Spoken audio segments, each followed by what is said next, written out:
बिहार में एक पूरी फौज हड़ताल पर बैठ गई। सोचा था सरकार घुटने टेकेगी, लेकिन हुआ उल्टा। सरकार ने कहा ठीक है, तुम मत करो काम, हम दूसरे से करवा लेंगे। और बस एक झटके में सीओ और आरओ का वो रुतबा जो सालों से चला आ रहा था हिल गया है।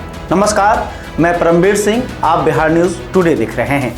आज हम आपको पूरी कहानी बताएंगे। सीओ और सरकार में विवाद क्या है, हड़ताल क्यों हुई, सरकार ने क्या किया, सीओ अब ठंडा क्यों हो जाएंगे और इस पूरे खेल में आम बिहारी का क्या होगा।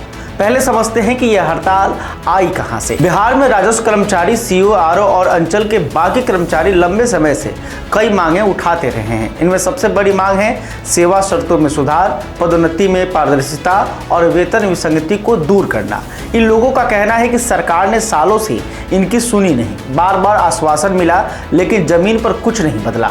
तो आखिरकार इन्होंने वो हथियार उठाया जो सरकारी कर्मचारियों के पास सबसे बड़ा होता है, हड़ताल। और हड़ताल भी ऐसे वक्त पर कि जब मार्च का महीना चल रहा है। मार्च में जमीन से जुड़े सबसे ज़्यादा काम होते हैं। दाखिल खारिज, मापी, परिमार्जन सब इसी सीजन में पीक पर होते हैं। यानी सरकार को सबसे ज़्यादा दबाव में लाने के लिए एकदम सटीक टाइमिंग चुनी गई। लेकिन यहीं पर ये लोग चूक गए। अब थोड़ी सीधी बात, बिहार में अंचल कार्यालय का मतलब क्या है? मतलब एक ऐसी जगह जहां आम आदमी जाता है, सीओ साहब के सामने हाथ जोड़ता है, कई चक्कर लगाता है और तब कहीं जाकर काम होता है। दाखिल खारिज के लिए महीनों इंतज़ार, मापी के लिए सालों का इंतज़ार और बीच बीच में जो सुविधा शुल्क चलता है वो अलग, सुविधा शुल्क, समझ रहे हैं ना। यानी इन साहबों का एक अधिकार था, जनता के पास कोई विकल्प नहीं था। सीओ नहीं करेंगे तो काम नहीं होगा बस। तब जब उन्होंने हड़ताल की तो शायद सोचा होगा कि सरकार दौड़ी चली आएगी, मनाएगी, कुछ मांगे मान लेगी और हम जीत जाएंगे। लेकिन विजय कुमार सिन्हा वो आदमी नहीं है जो इस खेल में आसानी से फंसे। उप मुख्यमंत्री और राजस्व मंत्री विजय कुमार सिन्हा ने सीधे आदेश जारी कर दिया, ना कोई बातचीत का नाटक, न कोई समिति बनाने का ड्रामा। आदेश एकदम साफ था कि 537 अंचल कार्यालयों का काम अब बीडीओ और पंचायत सचिव करेंगे।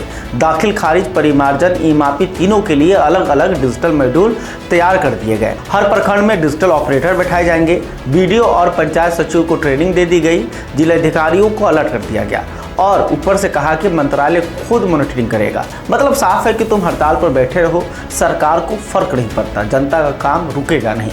अब आप सोच रहे होंगे कि भाई ये सब ठीक है, लेकिन हमारा काम होगा या नहीं? तो सुनिए, राजस्व विभाग के अपने आंकड़े देखें।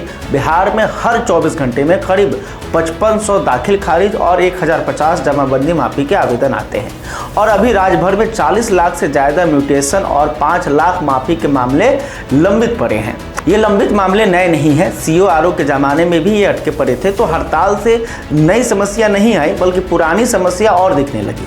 अब बीडीओ और पंचायत सचिव के जरिए ऑनलाइन सिस्टम से काम होगा।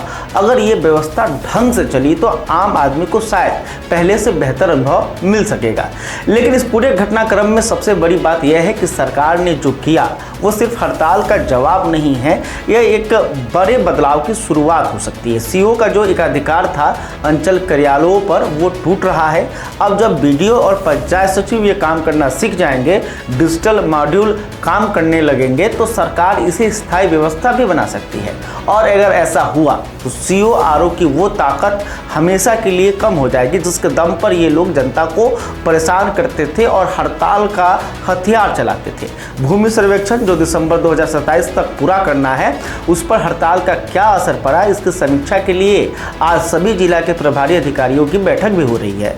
तो कुल मिलाकर सीओ और आरओ ने सोचा था कि हड़ताल से सरकार को झुकाएंगे, लेकिन सरकार ने पलटकर वो मारा जो शायद उन्होंने सोचा भी नहीं था। अब देखना होगा कि क्या ये कर्मचारी वापस आते हैं और किन शर्तों पर वापस आते हैं। आप बताइए, क्या आपका भी कोई काम अंचल कार्यालय में अटका हुआ है? कमेंट में लिखिए। और अगर ये वीडियो काम का लगा तो चैनल को जरूर सब्सक्राइब करें। बहुत बहुत धन्यवाद।